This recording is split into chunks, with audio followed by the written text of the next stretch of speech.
Hi everyone, ವಿಡಿಯೋದಲ್ಲಿ percentage problem discuss ಮಾಡೋಣ. Very important problem ನೋಡಿ. ಇಲ್ಲಿ in a school 30% of students play football and 50% students play cricket. If 40% students play neither football ನಾರ್ cricket. Only 30% students football ಆಡ್ತಾರೆ ಮತ್ತು 50 students play cricket ಆಡ್ತಾರೆ. 40% students football ಆಡೋಲ್ಲ, cricket ಆಡೋಲ್ಲ. ಇಲ್ಲಿ question ಬಂದು ಏನಿದೆ, what percent total students play both the games football and cricket ಎಷ್ಟು percentage people ಆಡ್ತಾರೆ ಅಂತ ನೋಡಿ.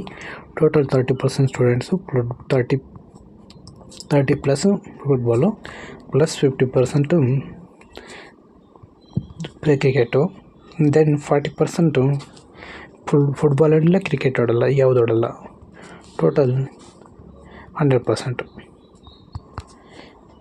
50 plus 40 90 plus 10 120 minus 100 20%. 20% people.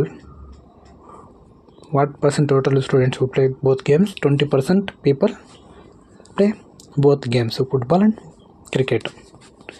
Option 20% means right answer. Option E right answer.